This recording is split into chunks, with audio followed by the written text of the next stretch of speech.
దేవుడు మనందరినీ కూడా పరిశుద్ధ సహవాసములో ప్రభు మనలను నిలబెట్టిన విధానాన్ని బట్టి ప్రభు మనకు ఎంతగానో రుణస్థులమై ఉన్నాం. దేవుని స్తోత్ర.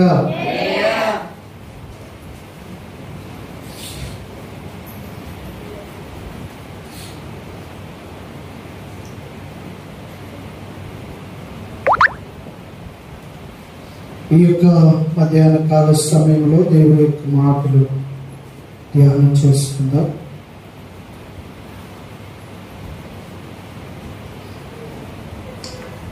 పరిశుద్ధ బైబిల్ గ్రంథంలో నుంచి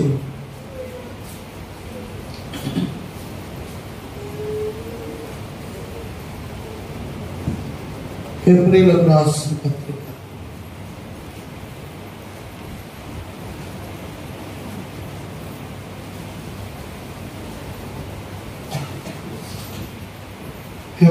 రాసిన పత్రిక 2వ అధ్యాయము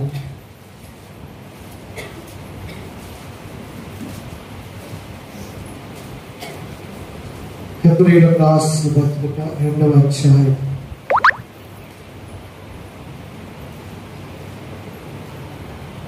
9వ వచనం నుండి దేవుని కృప వలన ఆయన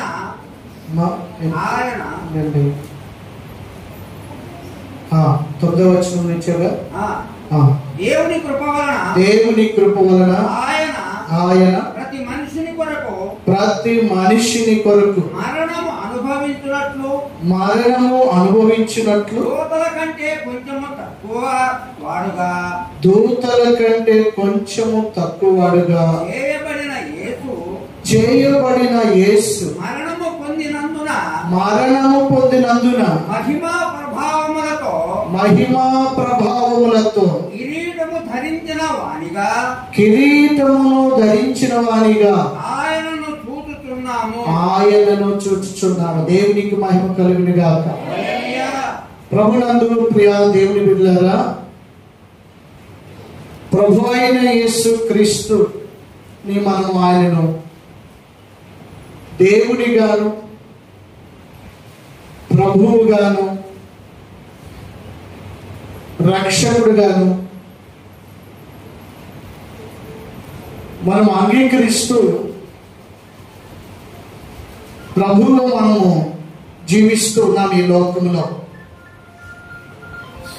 ప్రియులారా, దేవుని యొక్క మాటలు ధ్యానిస్తున్నాము. ఇక్కడ ప్రభు అయిన యేసు క్రీస్తు వారిని గురించి వ్రాయబడింది. ఈ లోకంలో యేసు క్రీస్తు ప్రభువారు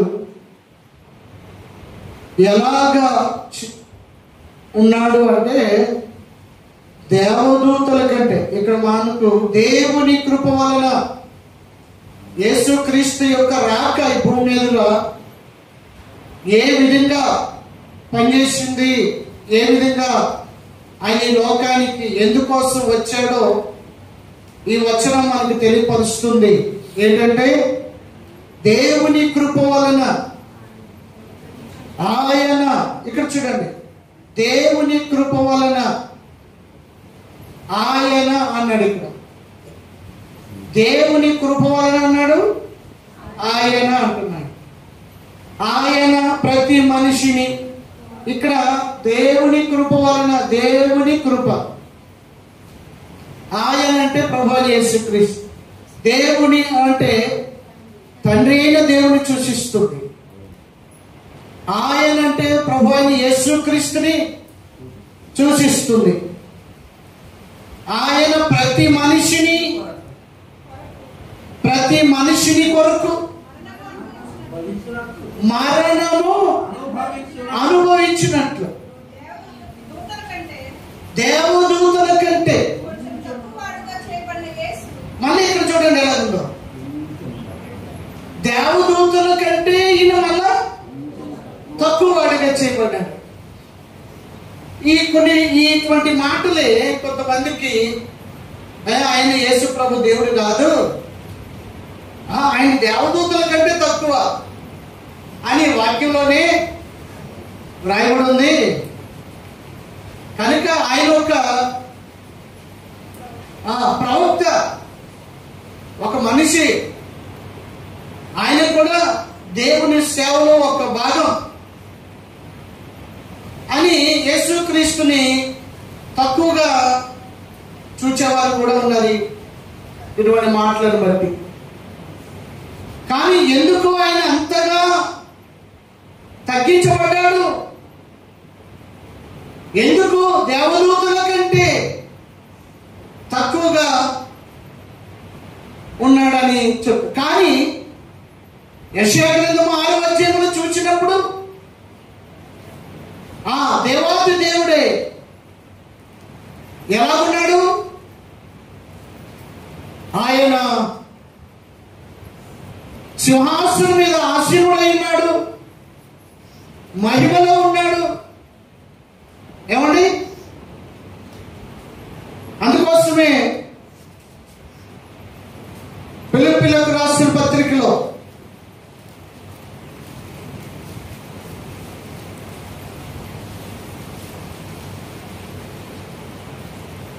6:2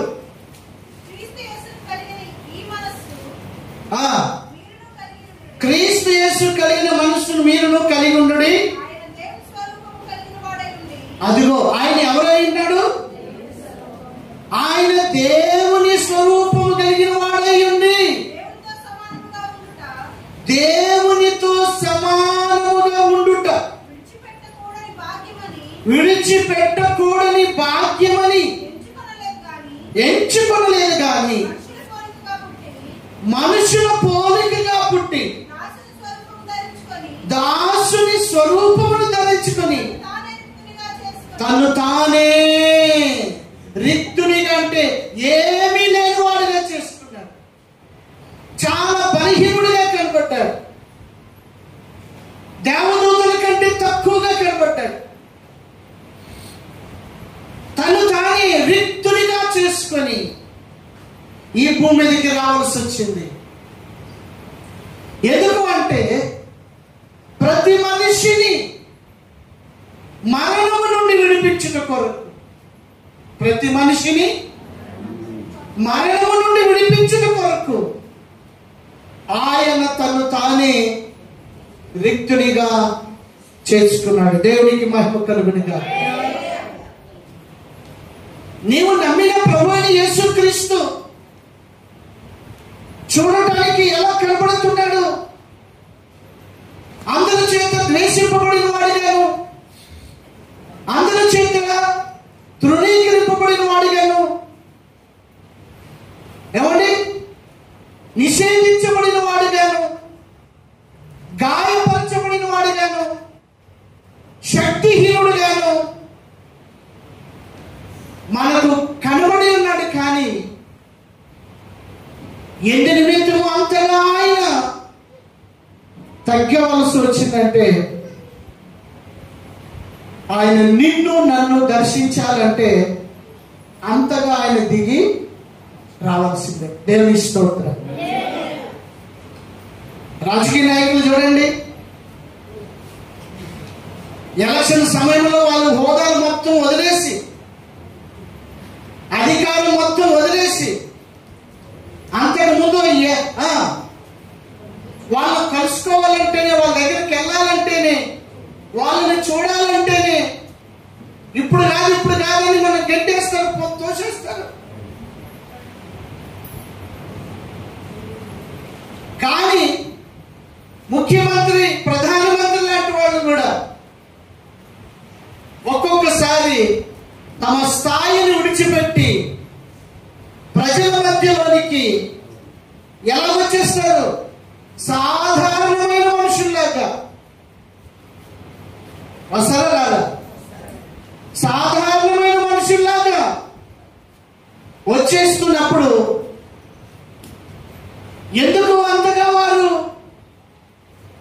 తగ్గిపోతున్నారు? ఎందుకు అంతగా వారు సమస్త ఘనతను విడిచిపెట్టి ప్రజల్లోనికి వెళ్తున్నారు అంటే రేపొద్దున వారు గణపరచబడాలని, రేపు వారు ఘనపరచబడాలి, సింహాసనం మీద కూర్చోవాలి, అధికారము చేయాలి, పరిపాలకుడుగా ఉండాలి అని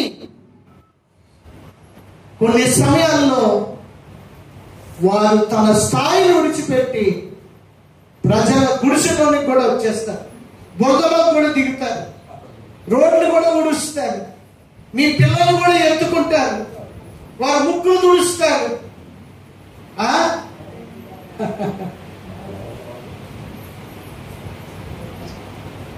ప్రియాదేవులారా, ప్రభువైన యేసుక్రీస్తు వారు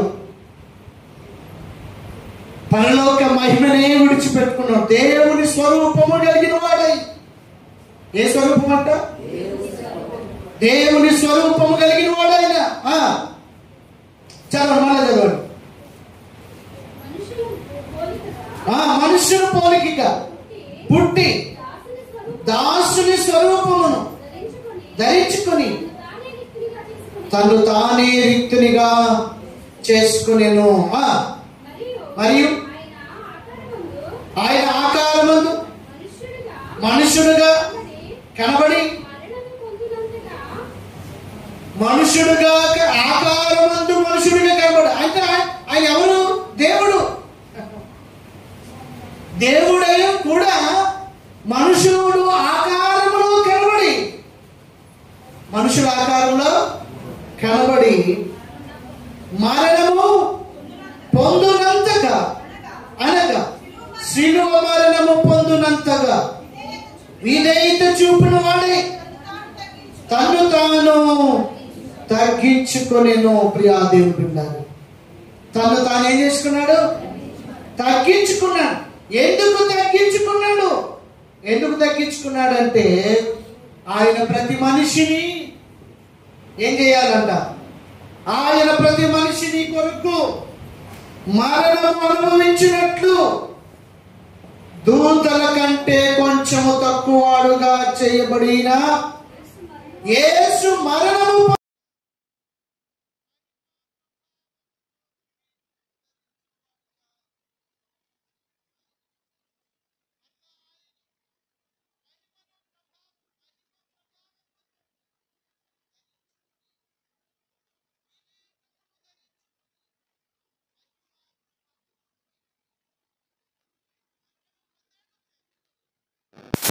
ఆయన పునరుద్ధారుడై మహిమతో లేచాడు. పునరుద్ధారుడై మహిమతో లేచాడు. లేచి కిరీటమును ధరించిన వానిగా ఆయనను చూచుచున్నాము. దేవునికి స్తోత్రం. ఎఫెసీయులకు రాసిన పత్రిక 2వ అధ్యాయము,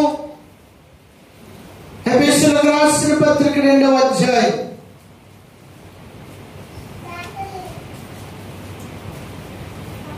6వ వచనాన్ని చదువుదాం. క్రీస్తు యేసునందు ఆయన మనకు చేసిన ఉపకారము ద్వారా అత్యధికమైన తన కృపమైన ఐశ్వర్యమును రాబో యుగములలో కనపరచు నిమిత్తం క్రీస్తు యేసునందు మనలను ఆయనతో కూడా దేవునికి స్తోత్రం. ఇప్పుడు యేసుక్రీస్తు ప్రభువారు కృపమహిళైశ్వర్యము, అత్యధికమైన కృపమహిళైశ్వర్యమును రాబో యుగములలో కనపరచు నిమిత్తం. రాబో యుగములలో ఏంటి కనపరుస్తాడంట? కృపమహిళైశ్వర్యం అంట. ఏంటి కృపమహిళైశ్వర్యము? ఆ కృపమహిళైశ్వర్యములో నీవు నేను ఉన్నాం. ఆయన కృపలో నీవు నేను ఉన్నాం. చదువుదాం మాటలు. చదవండి. ఆయనతో కూడా ఎవరిని? యేసుక్రీస్తునందు విశ్వాసం ఉంచి బాప్తిస్మము పొంది సంఘములో చేర్చబడి సంఘ పరిచర్యలో పాల్గొంటున్న ప్రతి బిడ్డను ఆయన లేపి పరలోకమందు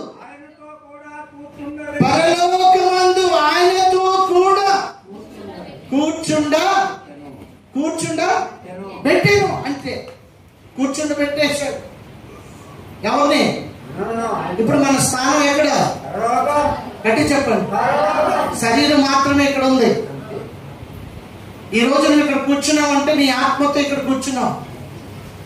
నీ ఆత్మల గురించి ఇక్కడ కూర్చున్నావు. ఈ రోజు ఈ మందిరంలో నువ్వు కూర్చున్నావు అంటే నీ ఆత్మల గురించి, శరీరముల గురించి అయితే కాదు. శరీరం ఇక్కడ విడిచిపెట్టాలి. ఆత్మ ఎక్కడికి వెళ్ళాలి? పరలోకములో.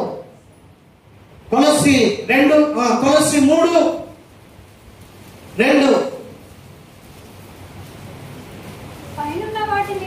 పైనున్న వాటి మీదనే గాని భూ సంబంధమైన వాటి మీద మనసు పెట్టకనుకుడి. ఎలయనగా మీరు చచ్చిపోయారు, మృతి పొందారు, మీ జీవము క్రీస్తుతో కూడా దేవుని యందు.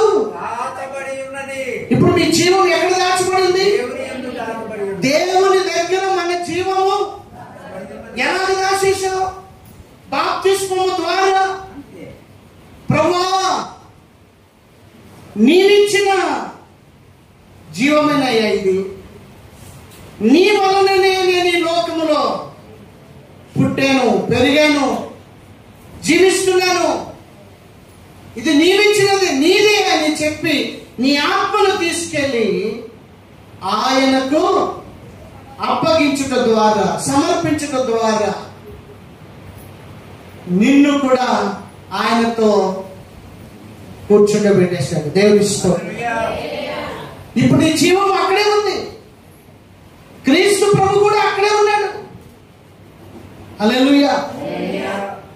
పేరుకైతే నేను ఇక్కడ బ్రతుకుతున్నాం. పేరుకైతే మనం ఇక్కడ. అందుకోసమే మనతో ప్రభు చెప్పిన మాట ఏంటంటే మీరు ఈ లోక సంబంధులు కాదు. ఎందుకు ఈ లోక సంబంధులు కాదు? మనం పరలోక సంబంధులు. మనము పరలోక సంబంధులు, భూలోక సంబంధులు కాదు. ఎందుకంటే నీ జీవం ఎక్కడ ఉంది? నీ జీవము పరలోకమందు. ఏంటి? మీరేం దాచుకుంటారు? మీరేం దాచుకుంటారు? బంగారం, డబ్బు, విలువైన వస్తువులు దాచుకుంటారండి. గట్టిగా చెప్పండి. ఎంత దాచారు మరి ఇప్పుడు?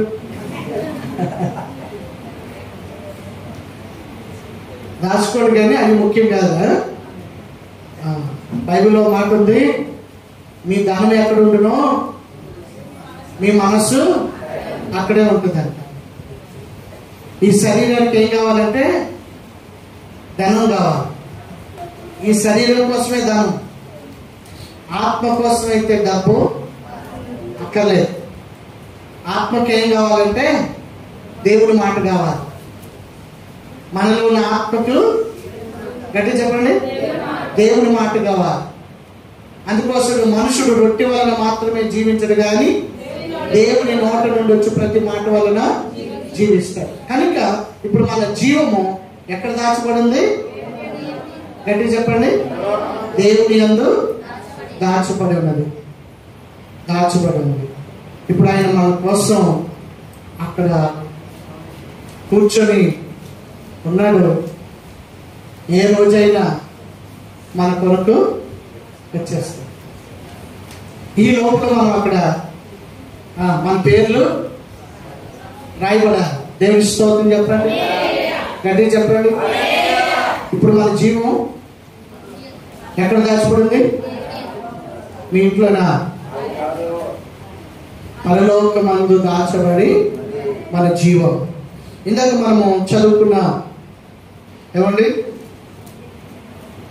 ఒకసారి రోమపత్రికలో మీకు మరొకసారి ఆ మాటలు గుర్తు చేస్తూ ముందుకు వెళ్దాం.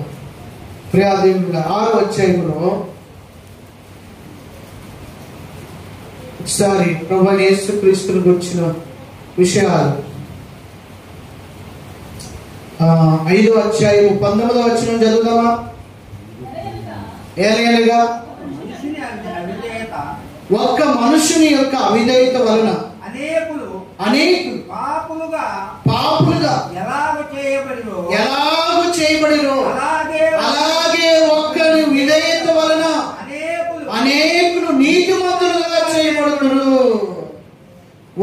చేసిన తప్పు వల్ల అందరూ అపరాధులయ్యారు, అందరూ పాపులయ్యారు. అతను ఎవరు? అందరూ చెప్పండి, ఎవరు అతని పేరు? ఒక్కడు చేసిన తప్పు వలన అందరూ అపరాధులయ్యారు. ఒక్కడు చూపిన విధేయత వలన అందరూ రక్షించబడుతున్నారు. దేవుని స్తోత్రం. ఆయన మనకు ఒక్కడు విధేయత చూపాడంట. ఒక్కడి విధేయత వలన అనేకులు నీతిమంతులుగా మరియు అపరాధము విస్తరించినట్లు ధర్మశాస్త్రము ప్రవేశించింది. అయినను పాపము మరణమును ఆధారము చేసుకుని ఎలాగ ఏలెనో అలాగే నిత్య జీవము కలుగుటకై నీతి ద్వారా కృపయు మన ప్రభు అయిన యేసుక్రీస్తు మూలముగా ఏలు నిమిత్తం పాపము ఎక్కడ విస్తరించెనో అక్కడ కృప అపరిమితముగా విస్తరించెను. పాపము ఎక్కడ విస్తరించిందో అక్కడే, అంటే ఈ భూమి మీదే పాపము విస్తరించింది, మళ్ళా తిరిగి ఈ భూమి మీదే కృప విస్తరిస్తుంది. దేవుని స్తోత్రం. పాపములు తీసుకుని వచ్చిన వాడు ఒక మనుషుడైన ఆదామైతే కృపను తీసుకుని వచ్చిన వాడు మన ప్రభు అయిన యేసుక్రీస్తు. ఇప్పుడు ఆయన కృప ఇప్పుడు మనలో విస్తరిస్తుంది. దేవుని స్తోత్రం. మన ద్వారా విస్తరిస్తుంది అనేకులు. కృప, కృపలో మొట్టమొదటి ఏంటంటే ప్రేమ. కృపలో ఏముంది? మొట్టమొదటి ప్రేమ, క్షమాపణ, సంతోషం, ఏమండి విధేయత, ఇటువంటివి కృపలో ఉన్నాయి, చాలా ఉన్నాయి కృపలో. కృపలో మూలం ఏంటంటే ప్రేమ. దేవుడు లోకమును ఎంతో ప్రేమించాడు. అక్కడ ప్రారంభమవుతుంది, ప్రేమ దగ్గర ప్రారంభమవుతుంది. ఆ ప్రేమలో అన్నీ ఉంటాయి. దేవుని స్తోత్రం. అందుకోసం ఆత్మ పరమాల దగ్గర ప్రేమ, సంతోషము, సమాధానము, దీర్ఘశాంతం, దయాలత్వం, మంచితనం, ఇవన్నీ ఎవరి అంటే ప్రభు. అవి మనం అమర్చుకోవాలి. అవి వాటి ద్వారానే మనము విశ్వాసములో వృద్ధి పొందుతాం. వాటి ద్వారానే మనం విశ్వాసములో వృద్ధి పొందుతున్నామని దేవుని యొక్క వాక్యమును తెలియపరుస్తుంది. దేవుని స్తోత్ర. ప్రేమ లేని వాడు నా వాడు కాదంటుంది కదా. ప్రేమ ఉండాలి. ప్రేమ, సంతోషము, సమాధానము, దీర్ఘశాంతము, దయాలత్వం, మంచితనం కదా. ఇవన్నీ ఎవరైతే ధరించుకుంటారో ప్రియా దేవుడారా, యేసుక్రీస్తు ద్వారా మనకు ఏమొచ్చింది? కృప, నీతి ప్రభు మనకి విస్తరింపజేశాడు. ఆయన ద్వారా మనకి నీతి కలిగింది. 4వ వచనం చదువుదాం. 6:4. కాబట్టి తండ్రి మహిమ వలన క్రీస్తు మృతులలో నుండి ఎలాగో లేపబడెనో అలాగనే మనమును నూతన జీవము పొందిన వారమై నడుచుకున్నట్లు మనము బాప్తిస్మము వలన మరణములో పాల్గొనుటకై ఆయనతో కూడా పాతి పెట్టబడి. బాప్తిస్మము అంటే పాతి పెట్టబడుట. హల్లెలూయా. ఈరోజు బాప్తిస్మం మధ్యాహ్నం అనుకున్నాం, రేపటికి మళ్ళా వాయిదా పడి. హల్లెలూయా. సరే, రేపు ఇప్పుడు ఎవరైనా ఇంకా బాప్తిస్మాలకు సిద్ధపడే వాళ్ళు ఎవరైనా ఉంటే రేపు బాప్తిస్మాలు ఉన్నాయి కనుక సిద్ధపడాలి. రేపు మధ్యాహ్నం బాప్తిస్మాలు ఉంటాయి. ప్రభు వాళ్ళ ఆరాధనలో వారు మీతో కలిసి భోజనంలో పాల్గొంటారు. దేవుని స్తోత్ర.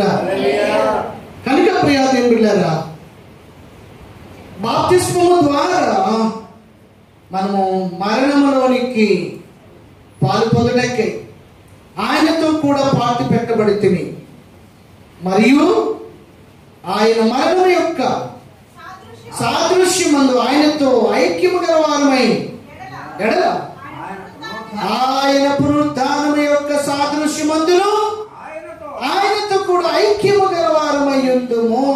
దేంట్లో ఐక్యత? పునరుద్ధానములో. మరణంలో ఎలాగైతే ఐక్యత కలిగి ఉన్నామో పునరుద్ధానంలో కూడా రేపు ఐక్యత కలిగి ఉన్నాం. రేపు పునరుద్ధానం జరగబోతుంది. దేవుని స్తోత్రం. మనము పునరుద్ధానంలో తిరిగి లేవబోతున్నాం. ఆయన యందు విశ్వాసం ఉంచిన వారు లేస్తారు. మరి విశ్వాసం ఉంచలేని వాళ్ళు లెగుస్తారు వారు కూడా, కానీ మనతో లేవరు. మొదటిగా లేపబడిన వారు ధన్యులు అని రాయబడింది. అందరూ లేపబడతారు కానీ అందరూ ఒకేసారి లేపబడరు. మొదటిగా లేపబడే వారికి, రెండవసారి లేపబడే వారికి మధ్యకాలం 1000 సంవత్సరాలు. మధ్యకాలం 1000 సంవత్సరాలు. 1000 సంవత్సరాల తర్వాత వాళ్ళు లేపబడతారు. కనుక మొదటిగా మనము మొదటి పునరుద్ధానము క్రైస్తవ సంఘము పునరుద్ధానము కొరకు ఎదురు చూస్తుంది. ఇప్పుడు మనం దేనికోసం? గట్టి చెప్పండి, గట్టి చెప్పండి. అందరూ చెప్పట్లేదు. కోపంతో చెప్పండి. మరి కోపం కూడా లేదా? సంఘం దేనికోసం ఎదురు చూస్తుంది? మీరు ఎప్పుడు వదిలేస్తే అప్పుడు ఇంపార్టెంట్. అలా లేదులే, మీ మొక్కలు అలా లేవు. ఇక్కడ మీకు తెలుసు, మేము ఇక్కడ 2-3 గంటల వరకు మీకు బందీ అయిపోయాం అన్నట్టుగా కనబడుతున్నా. దేవుని స్తోత్రం.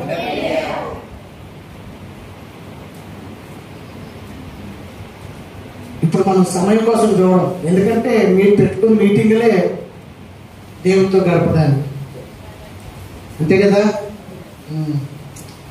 కనుక ప్రియాదేవుని బిడ్డలారా, అంటే మళ్ళా మనం ఒక్కసారి రివ్యూ చేసుకుంటున్నాం. మన విశ్వాసాన్ని ఒక్కసారి పరీక్ష చేసుకుంటున్నాం. మన నిరీక్షణ ఏంటి? మన విశ్వాస జీవితం దేనికోసం? మనం ఈ చేస్తున్న భక్తి దేనికోసం? ఎందుకు మనం పాటలు పడుతున్నాం? ఎందుకు మనం ప్రార్థన చేస్తున్నాం? ఎందుకు సువార్త ప్రకటిస్తున్నాం? ఎందుకు పరిచర్య చేస్తున్నాం? ఎందుకు డబ్బులు ఖర్చు పెట్టడం? ఇవన్నీ మందిరాలు ఎందుకు వెళ్తున్నాం? బయటకు సువార్తకి ఎందుకు వెళ్తున్నాం? మందిరంలో ఈ పరిచర్యలు ఎందుకు చేయాలి? కానుకలు ఎందుకు ఇవ్వాలి? వస్తువులు ఎందుకు కొనాలి? అంటే రేపు మనం అందరము ఉండబోయే రాజ్యం కొరకు దేవునికి మహిమ కలుగును గాక. హల్లెలూయా. ఇందాక మనం హెబ్రీయులకు రాసిన పత్రికలో చదువుకున్న మాట దగ్గరికి వద్దాం. మళ్ళా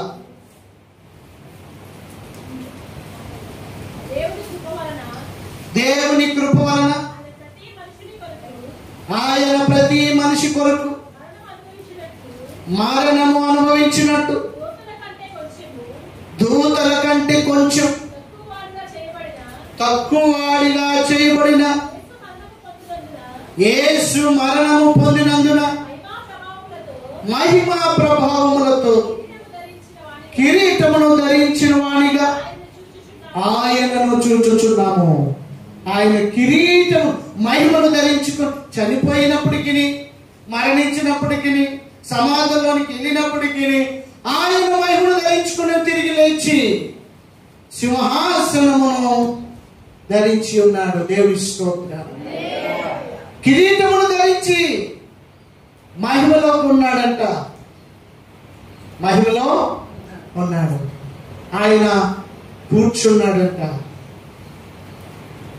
ఏమండి, మన జీవము కూడా అక్కడే ఆయన దగ్గరే ఉందంట. సరే, 10వ వచనం చదువుదాం.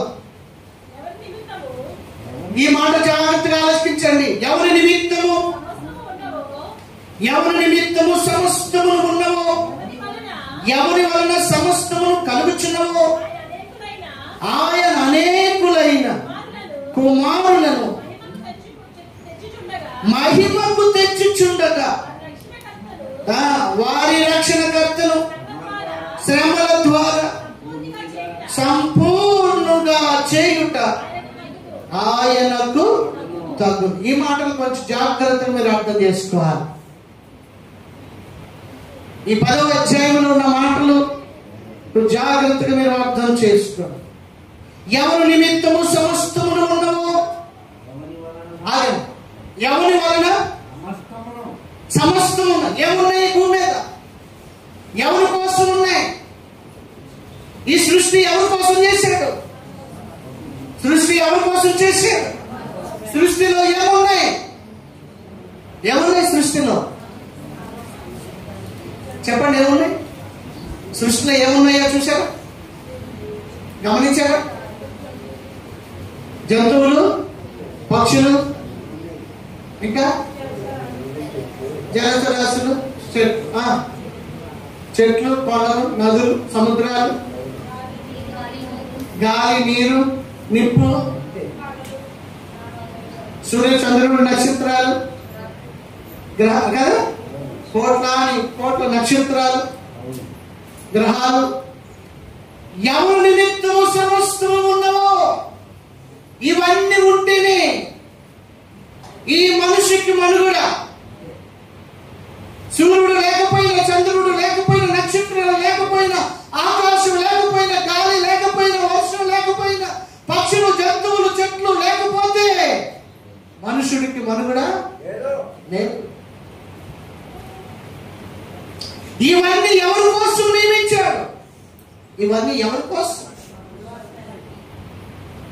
ఎవరి కోసం ఇవన్నీ ఉన్నవో, ఎవరి వలన సమస్తము కలిగినవో.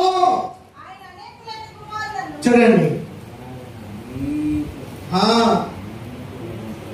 ఆయన అనేకులైన కుమారులను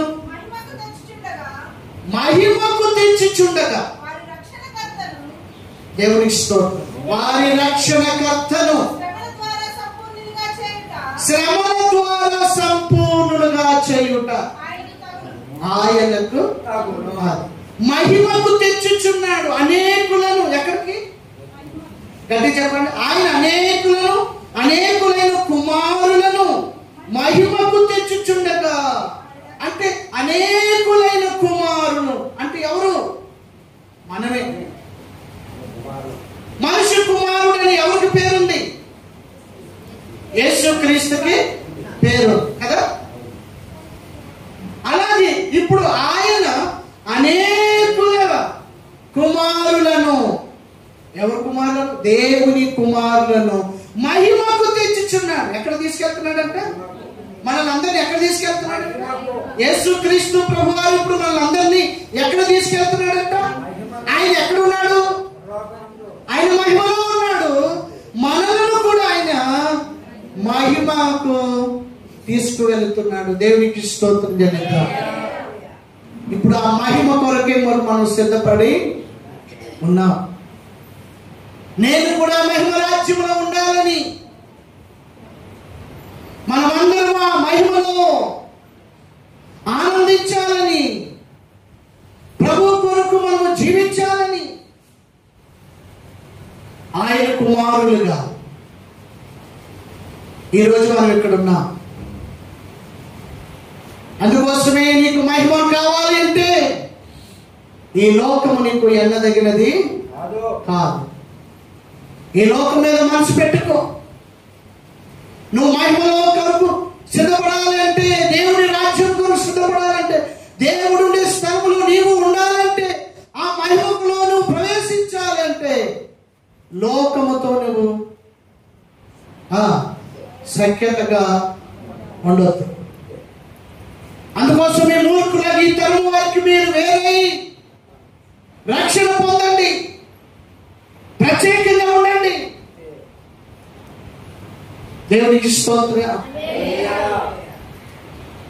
కొరింథీయులకు రాసిన పత్రిక 6వ అధ్యాయం. ఎందుకంటే మనం మహిమలోకి వెళ్ళిపోతున్నాం. మనము ప్రత్యేకంగా ఉండాలి.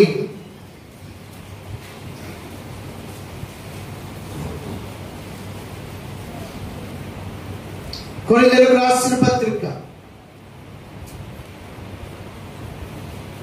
2 కొరింథీ 6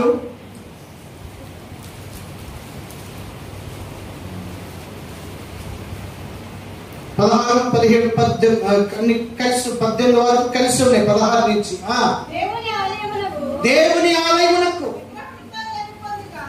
దేవుని ఆలయమునకు విగ్రహాలకి ఏమి పొందుక మనము జీవము గల దేవుని ఆలయమై ఉన్నాం.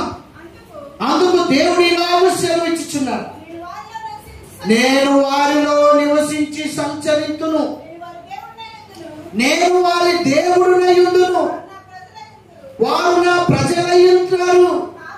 కావున మీరు వారి మధ్య నుండి బయలువెళ్ళి.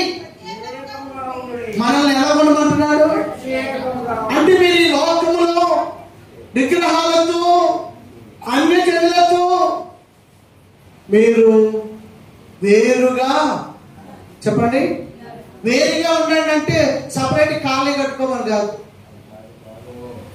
సపరేట్ గా ఖాళీలు కట్టుకొని ఊరు వెళ్ళిపోమని కదా అందరు విడిచిపెట్టి. మీ ఇంట్లోనే ఉంటారు, మీ పిల్లల విగ్రహాల దిక్కులుగా ఉంటారు, మీ తల్లిదండ్రుల విగ్రహాల దిక్కులుగా ఉంటారు. పిల్లలేమో దేవుని నమ్ముకుని ఉంటే తల్లిదండ్రుల విగ్రహాల దిక్కులుగా ఉంటారు. పిల్లలు రక్షణ పొందితే తల్లిదండ్రులు రక్షణ పొందరు, తల్లిదండ్రులు రక్షణ పొందితే పిల్లలు రక్షణ పొందరు. భార్య రక్షించబడితే భర్త రక్షించబడడు, భర్త రక్షించబడితే భార్య రక్షించబడదు. నేను వచ్చేటప్పుడు ఒక ఆయన అంటున్నాడు, అయ్యా మా చెల్లి, మా బావగారు యేసుప్రభు నమ్ముకున్నాడు, ఆయన చాలా మంచోడు, చాలా భక్తిగా ఉంటాడు, కానీ మా చెల్లెలు విగ్రహ పూజలు మాతో పాటు విగ్రహాలు పూజిస్తుంది, దేవుడు నమ్ముకోలేదు మీ దేవుడిని, కానీ వాళ్ళలో చాలా సమస్యలు ఉన్నాయండి, అసలు వాళ్ళిద్దరూ ఒకటి కావట్లేదు. మా చెల్లికి ఎంత చెప్పినా నచ్చ చెప్పినా భర్త ఏ మార్కులు ఉంటే భార్య నువ్వు కూడా ఆ మార్కులో ఉండాలని మా చెల్లికి ఎంత చెప్పినా వింటలేదండి, పోవట్లేదండి. తను ఏం సాధన చెప్పుకోలేదు, తన చెల్లు మా బావగారు చాలా మంచివాడు, ఎందుకంటే దేవుడు మార్గంలో ఉన్నాడు, చెడు అలవాట్లు లేవు. ఆయన టీచర్ అంట, ఆయన టీచర్, ఆయన జాబ్ ప్రభుత్వానికైనా భయపడి జాగ్రత్తగా ఉంటాడు. దేవుడి స్తోత్రం. ప్రియా దేవుడారా, భార్య రక్షించబడితే భర్తను రక్షించబడరు, భర్తను రక్షించబడితే భార్యను రక్షించబడరు, పిల్లలు రక్షించబడితే తల్లిదండ్రులు ఇలాగా వేరుకోవాలి.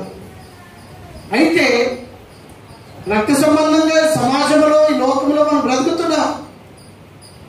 అయితే వారికి దేవుని గురించి చెప్పడం మన బాధ్యత. నీతిని గురించి, పాపముల గురించి, తీర్పుల గురించి పిల్లలకైనా చెప్పాలి, తల్లికైనా చెప్పాలి, తండ్రికైనా చెప్పాలి, అన్నదమ్ములకు చెప్పాలి, అక్క చెల్లెలకు చెప్పాలి. ఏది మంచిదో, ఏది చెడ్డదో, ఏది న్యాయమైనదో, ఏది అన్యాయమైనదో, ఏది ఖ్యాతి కలిగినదో, ఏది ఖ్యాతి కలిగినది కాదో గుర్తెరిగి మంచి చెడులను వారికి వివరించి చెప్పడం మన బాధ్యత. వింటే విన్నారు, వినకపోతే మనం వదిలేస్తున్నానని చెప్పి నేను కూడు పెట్టను, ఆస్తివను అయ్యని కాదు.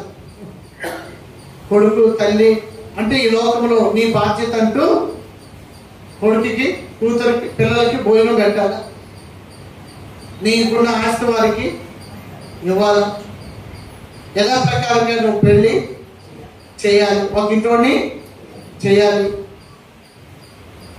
బాధ్యతగా వాళ్ళని చదివించాలి, బాధ్యతగా వాళ్ళ ఉద్యోగాల కోసం దేనికైనా ప్రయత్నాలు చేస్తున్న ప్రయత్నంలో నీవు సహకారం ఇవ్వాలి. ఇవన్నీ ఇస్తూ నిజ దేవుని గురించి చెప్పడం అన్నది నీ బాధ్యత.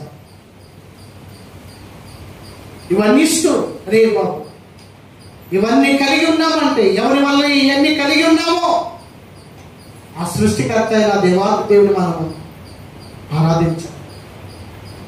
సృష్టిని కాదు మనం ఆరాధించాల్సింది, సృష్టికర్తను మనం ఆరాధించాలి. కనుక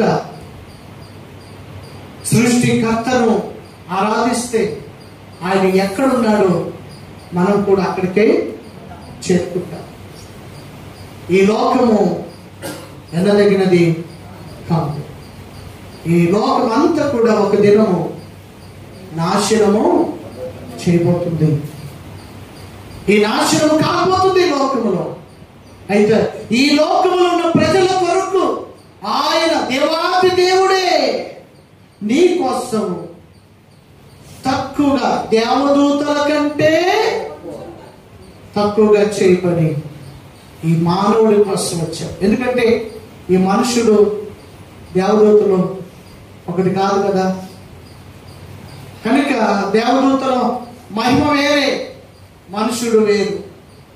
కనుక దేవదూతల కంటే తక్కువగా చేపట్టారు అంటే దేవదూతలు దేవుని దగ్గర ఉంటారు కదా. కనుక దేవునికి ఈ మనిషి ఎలాగైతే దూరం అయిపోయాడో ఆ బంధాన్ని తెంచుకుని వచ్చేసాడు.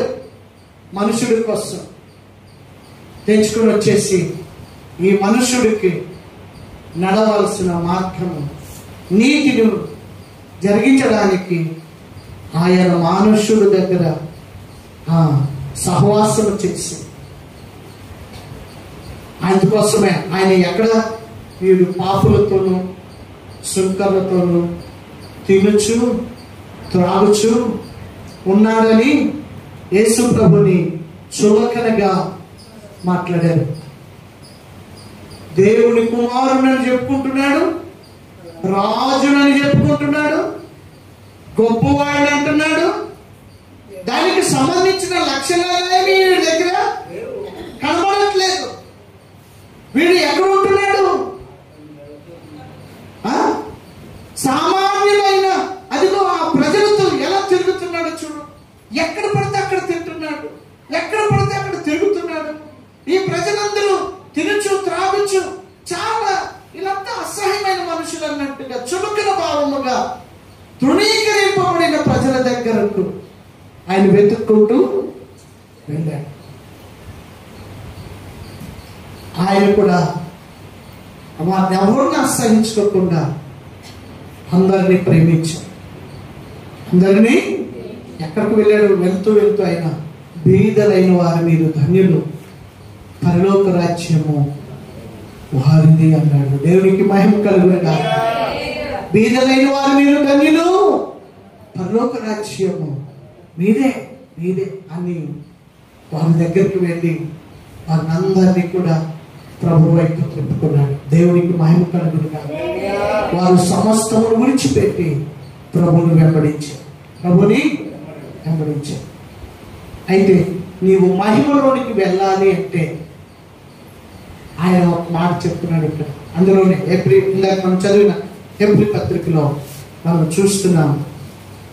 ఏమండి, మహిమలో మనం వెళ్ళాలను ఉందా మీకు? ఎంతమందికి ఉంది మహిమలోకి వెళ్ళాలని? దేవుడు ఎలాగైతే మహిమలో ఉన్నాడో ఆయన అనేకులను ఎక్కడ తెస్తున్నాడు? మహిమలోనికి తెచ్చుచున్నాడు. మనమందరినీ మహిమలోనికి తీసుకుని వెళ్తున్నాడు. అయితే దేవుని మహిమలోనికి నువ్వు ప్రవేశించాలి అంటే ఎలాగంట? గట్టిగా చెప్పాలి అమ్మా. మహిమలోనికి అంటే పరలోక రాజ్యంలోనికి నువ్వు ప్రవేశించాలి అంటే శ్రమల ద్వారా. ఎలాగంట? అందరూ చెప్పాలి, అందరూ చెప్పాలి. సంపూర్ణంగా శ్రమల ద్వారా. నీవు మహిమలోనికి వెళ్ళాలంటే శ్రమ పొందాలంట. ఏం పొందాలి? శ్రమ పొందాలి. శ్రమ పొందకుండా మహిమలోనికి మరి యేసు ప్రభు శ్రమలోకి వెళ్ళాడా? యేసు ప్రభు శ్రమ పొందాడా? కొట్టి మాటలే పడ్డాడా? దెబ్బ తిన్నాడా? దెబ్బలు సామాన్యమైన దెబ్బలు అయ్యి ఆ దెబ్బలు తిరగలమా?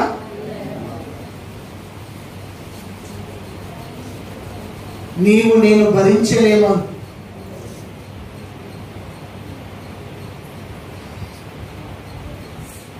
ఆయనను బుధవారం పట్టుకున్నారు, లక్షవారం ఏమో అటు ఇటు తీర్పు కోసం తిప్పారు. లక్షవారం ఒక్కరోజే 7 సార్లు తిప్పారు. పిలాతు దగ్గరికి, హేరోదు దగ్గరికి, పిలాతు 7 సార్లు తిప్పారు. బుధవారం సాయంత్రం పట్టుకొని గురువారం నాడు అటు ఇటు తిప్పారు. శుక్రవారం ఉదయం శిలువకి అప్పగించేసి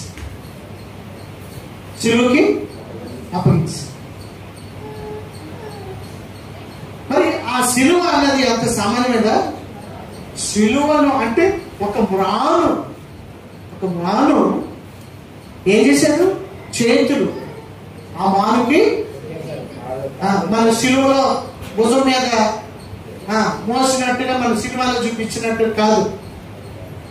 సినిమాలో చూపించినట్టు కాదు. ఒక మొద్దు, ఒక చెట్టు మొద్దు లాంటిది. 2 చేతులు ఇలాగ చాపి తాళ్ళేసి కట్టేశారు. తాళ్ళేసి భుజం మీద నుంచి అంత మొద్దు లాంటిది తాళ్ళేసి కట్టేశారు. ఇక ఉదయం 9 గంటలకి వీధిలోనికి వచ్చిన వ్యక్తి మధ్యాహ్నము 1 గంట కల్లా ఎక్కడికి వెళ్ళారు? ఒలివ కొండకే వెళ్ళారు. ఎందుకు ఆయన వీధుల్లో తిప్పారు? ఇదిగో రేపు ఎప్పుడైనా ఎవడైనా సరే నేను దేవుని కుమారుని, దేవుడు నన్ను పంపాడు, నేను మీకు ఈ మాట చెప్తున్నాను, ఇదిగో అది చేస్తాను ఇది చేస్తానని ఎవడైనా ఇలాగ రేపొద్దున కానీ తిరిగితే వాడికి కూడా ఇటువంటి గతే పట్టుతుంది. జాగ్రత్త అని చెప్పి అందరిని హెచ్చరించడానికి నాడు వీధులలో బజార్లలో ఆయనను ఊరేగించి, ఏమండి మీరు చేతులు ఎత్తండి, దేవుని స్తోత్రం చెప్పండి. హల్లెలూయా, హల్లెలూయా, హల్లెలూయా. 2 చేతులు పైకి ఎత్తండి. అలాగే ఉండిపోండి 10 నిమిషాలు. ఎవరు తెచ్చు 2 చేతులు పైకి ఎత్తి అలాగే ఉండండి. హల్లెలూయా, అలాగే వినండి. మీరు ఎంతసేపు ఉంటారో చూస్తారు. నేను ప్రసంగం ముగించే వరకు అంటున్నారే. ఇప్పుడే చూసారు. ఇప్పుడు నేను ఇంకా 1 నిమిషంలో పూర్తి అవ్వలేదు, ఇంకా సగం వచ్చేసి ఇలా ఎత్తాల్సింది పోయి ఇలా వచ్చేసి. మరి ఈ 1 నిమిషానికి మనం ఎలాగంటే ఆయన ఎప్పుడు ఉదయం 9 గంటలు కట్టేస్తే, మ్రాను కట్టేస్తే మధ్యాహ్నం వరకు కనీసం చెయ్యి ఇలాగా అనుకోవటానికి తెచ్చండి మీకు శ్రమని. హల్లెలూయా. కొద్దిసేపు మనము చేతులు ఎత్తలేము, కొద్దిసేపు ఉండలేము.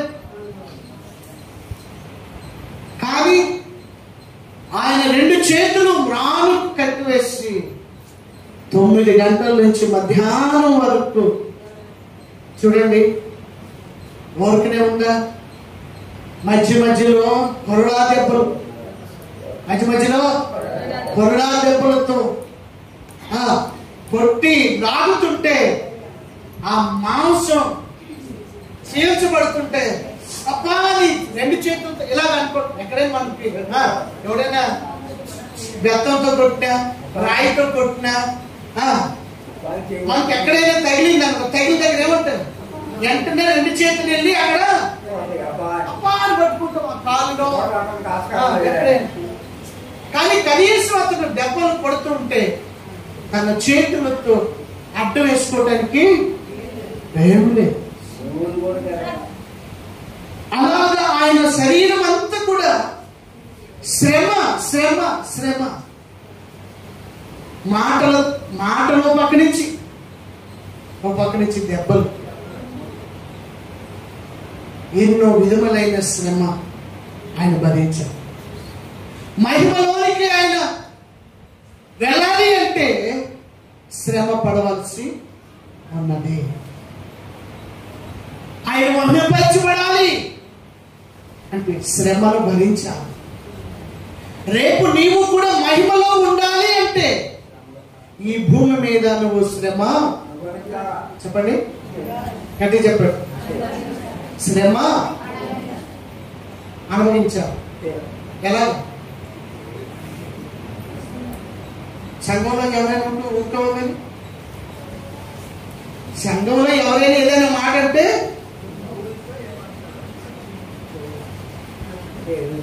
నన్ను అలాగన్నాదని ఇలాగన్నది.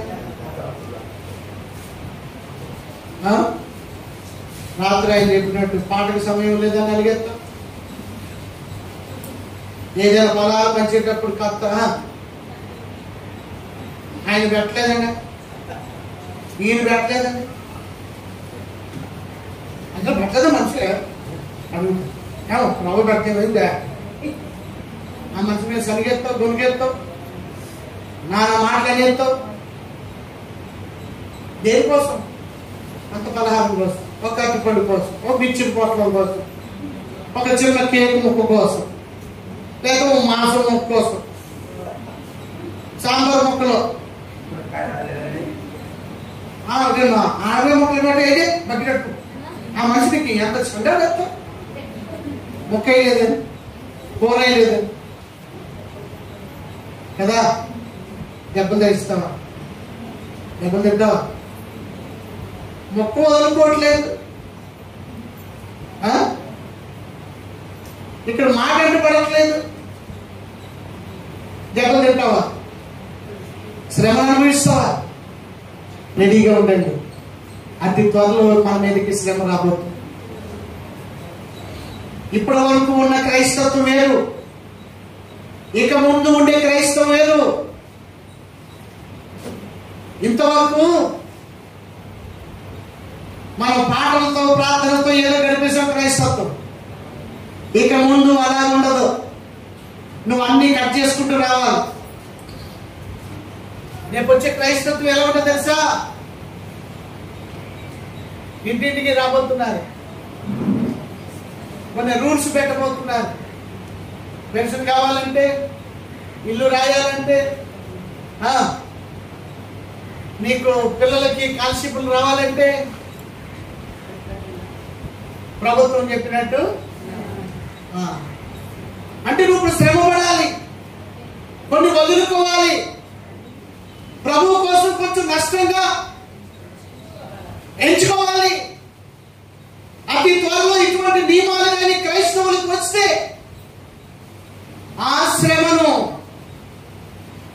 నీకు లాభకరమైనవి ప్రభు కోసం నష్టంగా ఎంచుకోవడానికి నీవు సిద్ధంగా ఉండాలి. 4000 పెన్షన్ కూడా ఒకవేళ చర్చికి ఎంత ఇవ్వనంట అన్నాడు అనుకో, ఏం చేస్తావు చెప్పు?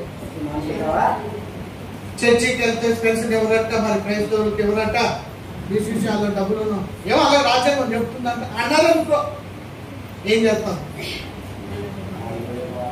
అయ్యో ఏదో అప్పుడు పోయామే, ఇప్పుడు పోను నేను చర్చి, ఈసారి చర్చికి వెళ్తా, చర్చిలో ఉంటుంది చూడు 4000 రూపాయలు నా పేరు ఉంచు, తీసేయి, నేను చర్చికి అయితే వెళ్ళను. అప్పుడు వీళ్ళు ఏం చేస్తారు తెలుసా? పాల్స్ గారు పరిస్థితి కలిసి తెలుసా? నువ్వు నా దేవుడికి నేను బాధతో చెప్పుకుంటున్నా, ఇదిగో నీకు 200 అనుకున్నా బాధ, ఇంకా పాస్టర్ గారిని ఇంటికి పిలుస్తారు.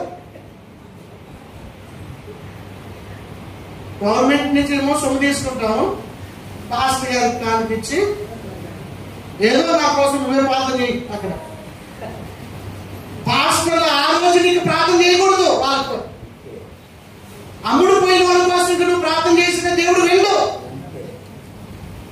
ఇక పాస్టర్లు వాళ్ళ డబ్బుల కోసం వాళ్ళ ఇంటికి కూడా వెళ్ళకూడదు, తీసుకోకూడదు. ఎందుకంటే వాళ్ళు ప్రభువుని ధృవీకరించారు. ఇక సేవకుడు వెళ్ళటానికి వీలు లే. ఆ రోజుల్లో మేము రాము, ఇంకా వీళ్ళకి ప్రార్థన చేయడానికి రాలేదు. ఒకవేళ మేము వచ్చినా ప్రభు మమ్మల్ని ఒప్పుకోడు. ఎందుకంటే నా నిమిత్తము ప్రభువే చెప్పారు,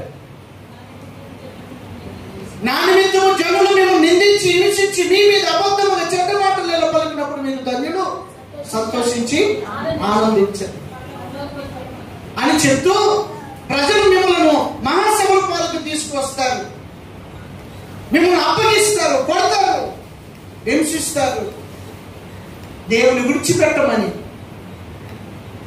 మరి అటువంటిప్పుడు ప్రభు కొరకు నీవు తట్టుకొని నిలబడాలి, తట్టుకొని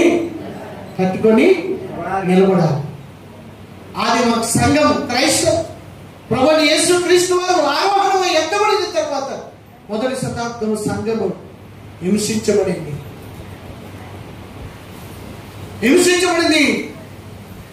అపొస్తలుల కార్యము ఏమండి 8వ అధ్యాయమా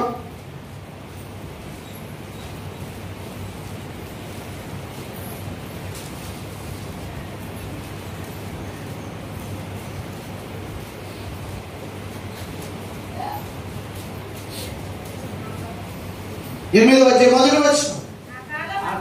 ఆ కాలమందు యెరూషలేములో సంఘమునకు గొప్ప హింస కలిగినందున. దేనికి గొప్ప హింస కలిగినందున? ఎవరికి హింస? క్రీస్తు సంఘానికి గొప్ప హింస కలిగినందున అపోస్తలులు తప్ప అందరూ యూదయ సమరయ దేశములందు చెదిరిపోయిరి. భక్తి గల మనుషులు స్తెఫనును సమాధిని చేసి అతనిని గూర్చి బహుగా ప్రలాపించిరి. సౌలైతే ఇంటింట చొచ్చి పురుషులను స్త్రీలను ఈడ్చుకుని పోయి చెరసాలలో వేయించి సంఘమును పాడు చేయుచుండెను. సంఘమును మొదటి శతాబ్దంలో ఏమి జరిగిందో, యేసుక్రీస్తు ప్రభు పునరుద్ధానుడై తిరిగి లేచి ఆరోహణమైన తరువాత కొన్ని సంవత్సరాలకి ఆదిమ సంఘము హింసలకు గురైంది. మళ్ళా తిరిగి ప్రభు అయిన యేసు రెండవ రాకడలో మళ్ళా అటువంటి హింస క్రైస్తవునికి జరగబోతుంది.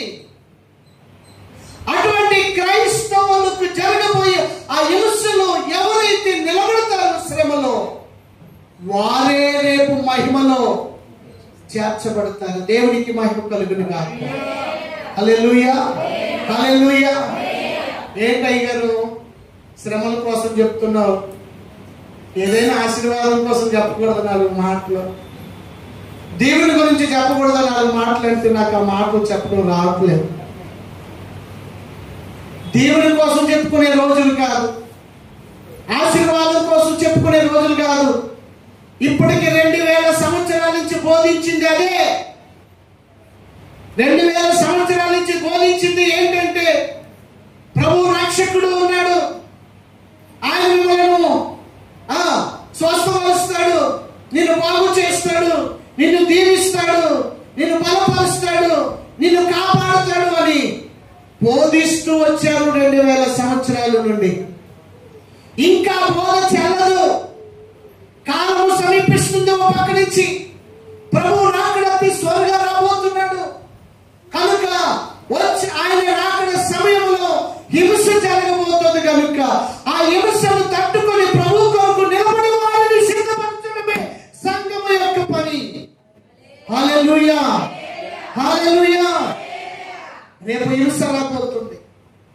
మీరు మహిమలో ప్రవేశించాలి అంటే హింసను భరించి క్రీస్తు కొరకు నిలబడే క్రైస్తవుడుగా నీవు ఉండాలి.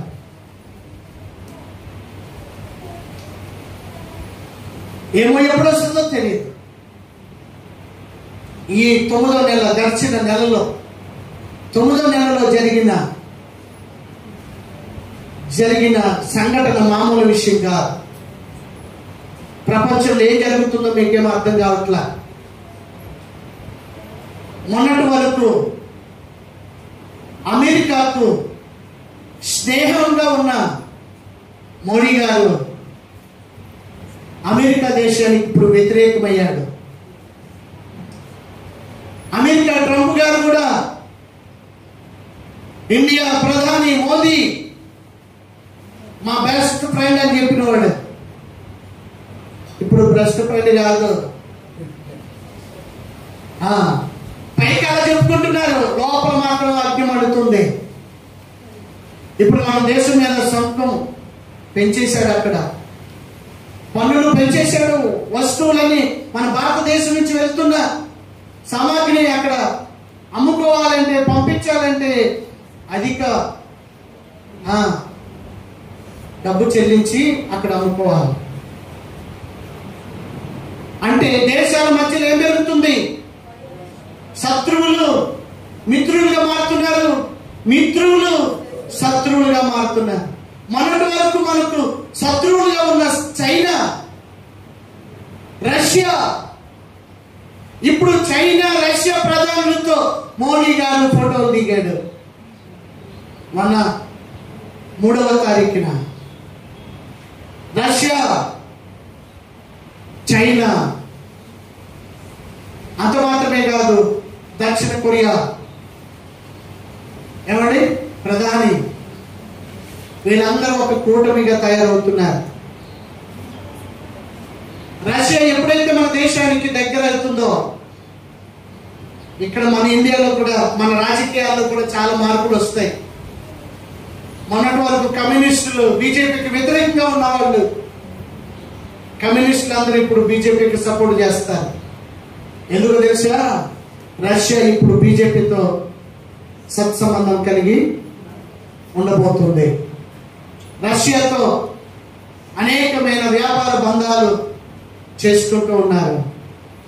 రష్యా దగ్గర నుంచి మనం ఆయిల్ కొంటున్నారు, ఆ ఆయిల్ మీరు కొనొద్దని చెప్పి ట్రంప్ గారు అక్కడి నుంచి చెప్తూ ఉంటే, మీరు చెప్తే మేము విన్నారా? మేము మా ఇష్టం, మేము ఎవరికైనా సంబంధాలు కలుపుకుంటాం, ఎక్కడైనా ఏదైనా మాకు దొరికితే చౌక మేము తెచ్చుకుంటాం, మీరు చెప్పినట్టు మేము ఏమో. అప్పటి వరకు స్నేహంగా ఉన్నవాడికి ఎలా ఉంటుంది చెప్పండి? మీ ఇద్దరు స్నేహితులు, మీ ఇద్దరి మధ్యలో ఒక ఆమెకి ఎవరికో పడదు, ఇంకొక ఆమె ఏమంటుంది అంటే బెస్ట్ ఫ్రెండ్ మా నీకు తెలియదు అవసరం వెళ్ళవా అంత మాట్లాడుకో అమంటే నాకు అస్సలు పడదు. నీకంటే పడదు, మరి ఈమెకి కూడా పడదా? నీకైతే పడదు, నాకైతే కావాలని వెళ్ళింది అనుకో, అప్పుడు ఈమె కూడా నీకేమవుతుంది? శత్రువు అయిపోద్ది కదా. ఇప్పుడు దేశ పరిస్థితులు అలా ఉన్నాయి, దేశ ప్రధాన పరిస్థితులు అలా ఉన్నాయి. ఇప్పుడు వీళ్ళు ముగ్గురు ఏకమై ఇశ్రాయేల్ మీదకి యుద్ధానికి వెళ్ళబోతున్నారు. ఎవరి మీదకి? మొన్నటి వరకు భారతదేశం ఇశ్రాయేలుకి సపోర్ట్ చేసింది, ఇప్పుడు ఇశ్రాయేల్ దేశానికి కూడా భారత్ విరోధం కాబోతుంది. భారత్ విరోధం కాబోతుంది. దేశ పరిస్థితులన్నీ మారిపోతున్నాయి, కాలం మారిపోతుంది, పరిస్థితులు ఎటు మారుతాయో. కానీ బైబిల్ మాత్రం యెహెజ్కేలు గ్రంథం మీరు ఇంటికి వెళ్ళి ఖాళీ సమయంలో ఒక వారం రోజులు మళ్ళా చదవండి. యెహెజ్కేలు గ్రంథం 37, 38, 39 అధ్యాయాలు, 40 అధ్యాయాల వరకు చదవండి. ప్రపంచంలో జరగబోయేది ఇప్పుడు అతి త్వరగా జరగబోతుంది. ఇప్పుడు అది ఎప్పుడో రాసి పెట్టాడు దేవుడు యెహెజ్కేలు ద్వారా. యెహెజ్కేలు ద్వారా జరగబోయేదాన్ని అప్పుడెప్పుడో పరిశుద్ధాత్మ దేవుడు రాయించి పెట్టింది, ఇప్పుడు జరగబోతుంది. గోగు మాగోగు యుద్ధం అన్నది, దానికి సంబంధించిందే ఈ యొక్క కూటమి. రష్యా, చైనా, భారత్, దక్షిణ కొరియా, ఇలాగా అనేకమైన కూటమి. ఇప్పుడు 35 దేశాలు ఒకటి అవుతున్నాయంట. 35 దేశాలు ఒకటి కావాలని మీటింగ్ పెట్టుకున్నాయంట. మొన్న 3వ తారీఖు పోయిన నెలలో. కనుక ఆ కూటమి ఎక్కడికి దారి తీస్తుందో, ఎటువంటి సమస్యలు ప్రపంచంలోనికి రాబోతున్నాయో తెలియదు. కనుక క్రైస్తవులైన మనము ఇంకా ఏమి తిందుమా, ఏమి త్రాగుదుమా, ఏమి ధరించుకుందామా, ఇంకా ఏమి కట్టుకో ప్రభు. ఒకవేళ ప్రభు వారికి పరిశుద్ధాత్మ దేవుడు ఒక మాట రాయించాడు. అదేంటంటే, మనం బ్రతికుంటే ప్రభు చిత్తమైతే ఇది అది చేతుము అని మీరు చెప్పు. ప్రభు చిత్తమైతే ఇల్లు కడతామండి, ప్రార్థన చేయండి అని చెప్పాలంటే ఎవరికైనా. ప్రభు చిత్తమైతే వచ్చే సంవత్సరం మా అమ్మాయికి పెళ్లి చేయాలనుకుంటున్నామండి, ప్రార్థన చేయండి అనాలంట. ప్రభు చిత్తమైతే వచ్చే వారం నేను వేరే దేశానికి వెళ్ళాలనుకుంటున్నాను, లేకపోతే నేను వచ్చే వారం మా అబ్బాయిని కాలేజీకి పంపాలనుకుంటున్నాను అని ఇటువంటి మాటలు ప్రభు చిత్తమైతే అని ప్రతి దానికి మనము చేర్చాలంట. దేవుని స్తోత్రం చెప్పండి. హల్లెలూయా. ప్రభు చిత్తమైతే అది ఇది చేద్దామని అనుకోవాలి. ఎందుకంటే ప్రభు రాకడ అతి సమీపంగా ఉన్నది. దానికి ముందుగా నీ వయసు, నీ కాలము ఎంతవరకు తెలియదు కదా. ఏమండి, నువ్వు ఎంతవరకు దేవుడు నిన్ను ఈ భూమి మీద ఉంచుతాడని ఆయన రాసి పెట్టాడో తెలియదు. కనుక ఇంకా నాకు చాలా వయసు ఉంది, ఇప్పుడు నాకు 40, ఇంకా నాకు 30, నాకు 50, ఇంకా నేను చాలా కాలం బ్రతుకుతానని అనుకోవద్దు. మరణం ఎప్పుడు వస్తుందో తెలియదు, ఎలా వస్తుందో తెలియదు, ఏ వయసులో వస్తుందో తెలియదు. అంతలో కనబడి అంతలో మాయమైపోయారు ఆవిరి వంటి వారు. కనుక ప్రతి మనిషిని ఏం చేయడానికి, మరణము నుండి విడిపించి మహిమలోనికి చేర్చడానికి యేసుక్రీస్తు ప్రభు నీ కొరకు పడిన ఆ శ్రమ ఒక్కసారి జ్ఞాపకం చేసుకో. ఆయనకు మహిమను విడిచిపెట్టుకొని నీ కోసం నా కోసం ఆయన శ్రమను, నిందను, బాధను, అవమానమును భరించడానికి ఈ లోకానికి వచ్చాడు. ఆయన గురించి ఏం రాయబడిందో తెలుసా? ఆయన స్వయంగా చెప్పాడు, ఆకాశ పక్షులకు గూళ్ళు ఉన్నాయి, నక్కలకు బొరియలు ఉన్నాయి, కానీ మనిషి కుమారుడికి తలవాల్చుకోవడానికి స్థలం లేదు. ఎందుకు తెలుసా? ఆయనను తరుగుతూ ఉన్నారు. ఆయనను మీరు ఏం చేసుకోవాలి? సమర్పణ చేసుకోండి. శ్రమల ద్వారా ఏంటంట? గట్టి చెప్పండి. మనం ప్రభు చిత్తము, నీవు శ్రమ పడట అయితే ఆ శ్రమను కూడా ఏం చేయాలి? మనం భరించడానికి గట్టి చెప్పండి, సిద్ధంగా ఉండాలి, సిద్ధంగా ఉండాలి. దేవుని బిడ్డలారా, అది మా సంఘము. ఏమండి, ఆహారమును పంచడానికి, ఆహార విషయంలో గొడవ జరుగుతుంటే అది మా సంఘంలో ఉమ్మడిగా ఉంటే సంఘ పెద్దలు నియమించారంట. ఎవరి? సంఘ పెద్దలు నియమించారంట. సంఘ పెద్దలు నియమిస్తే సంఘ పెద్దల్ని అభిషేకించారు. అభిషేకించిన సంఘ పెద్ద భోజనాల కోసం, భోజనాల దగ్గర చూసుకోవడానికి అటు ఇటు కాదు. అందులో ఉన్న స్తెపను ఒకనొక దినమున వాక్యమును ప్రకటించడానికి దేవుని ఆత్మ చేత ఒక చోట నిలబడి ఉన్నాడు. ఆయన మాట్లాడుతూ ఆదాము దగ్గర నుంచి మొదలుపెట్టాడు, అబ్రహాము దగ్గర నుంచి మొదలుపెట్టాడు. అబ్రహాము సంతానం అలాగా ఈ జనాంగం ఎలా వచ్చింది, ఈ జనం కోసం క్రీస్తు ప్రభు ఏం చేశాడు అనేది మొత్తం పాత నిబంధన చరిత్ర మొత్తం చెబుతూ వచ్చి చివరికి రాళ్లతో కొట్టబడి చంపబడ్డాడు. అవసరమైతే సంఘ పెద్దగా నువ్వేదో పరిచారకుడిగా ఒకవేళ నియమించబడతావేమో, దేవుడు ఒకవేళ అక్కడే నియమించబడదు, ఒకవేళ దేవుడు నేను వాడుకుంటాడేమో. అదే సంఘములో ఉన్న పిలుపు అప్పుడే వాడబడుతున్నా, అప్పుడే ఎన్నిక చేయబడిన వాడు. ఈ లోపల ప్రభు ఆత్మ పిలుపు దగ్గరకు వచ్చి, పిలుపు గాజాకు పో, అరణ్య మార్గంలో పరిగెత్తు పరిగెత్తు అంటే పిలుపు పరిగెత్తాడు. ఎవరు ఎందుకు వస్తాడు? ప్రభా ఎదుగో ఆ మార్గంలో వస్తుండదు, అదిగో రథం మీద వెళ్తున్నాడే, అతన్ని నువ్వు కలుసుకో, అతనితో మాట్లాడు అంటే ఒక నపుంసకుడు యెషయా గ్రంథము చదువుతూ వెళ్తున్నాడు. భక్తి కలిగిన వాడు. అతనికి భక్తి అయితే ఉంది, కానీ ఆ భక్తిలో ఎవరిని ఆరాధించాలో తెలియకుండా ఉన్నాడు. కనుక పిలుపు వెళ్ళి ఆ చదువుతున్న వాక్యాన్ని అర్థవంతంగా వివరించి చెప్పి, ఆయనే ప్రభు అయిన యేసుక్రీస్తు, ఆయన నీ కోసం నా కోసం మరణించి తిరిగి లేచి పరలోకానికి వెళ్ళాడు, ఆయన స్థలం సిద్ధపరచడానికి వెళ్ళాడు, మళ్ళా వస్తాడు, ఆయన విశ్వాసం వచ్చే వారిని ఆయన తీసుకుని వెళ్ళిపోతాడని స్వార్థ చెప్పగా, క్రీస్తుని గురించి చెప్పగా, వెంటనే నీళ్ళున్న స్థలం దగ్గర పిలుపుని అడుగుతున్నాడు. రథం మీద కూర్చున్న నపుంసకుడు, రథమాపు రథమాపు ఆపాడు. ఏంటి? ఎందుకంటే అదిగో నీళ్లు, బాప్తిస్మం ఇవ్వటానికి నీకేమైనా ఆటంకమా అభ్యంతరమా అని ఎవరు అడిగారు?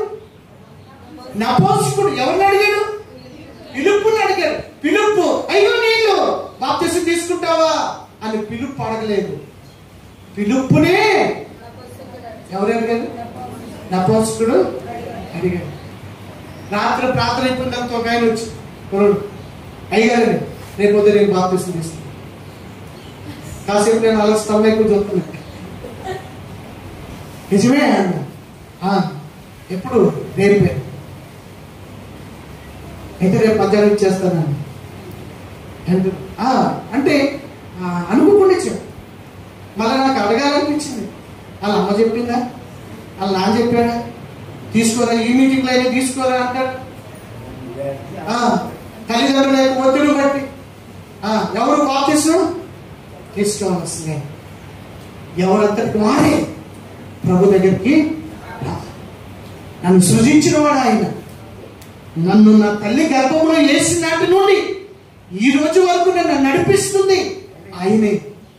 నాకు ఆయుష్నిచ్చి, ఆరోగ్యం ఇచ్చి, భద్రతనిచ్చి నన్ను నడిపిస్తున్నాడు ఆయన. రేపు కూడా నేను ఆయన కృప వలన నేను బ్రతకాలి, ఆయన కొరకే నేను బ్రతకాలి, ఆయన ద్వారా నేను నిత్యరాజ్యానికి చేరుకోవాలని ఎవరైతే విశ్వసిస్తారో నిజంగా వారు ఎన్నడూ పడిపోరు. ఎవరో ఒత్తిడి వల్ల కొంతమంది అంటారు, కాళ్ళు ఒకటే ఈ నొప్పులు పోతే నేను బాప్తిస్మం తీసేసుకుంటాను, నొప్పుల కోసం బాప్తిస్మం తీసేసుకుంటాను, కొన్నాళ్ళు వస్తుంది, తర్వాత వస్తాం అనుకుంటున్నాను కానీ పోగట్లేదు ఇక అని చెప్పే వాళ్ళు కొంతమంది ఉన్నారు. దయచేసి ఇటువంటి కాదు.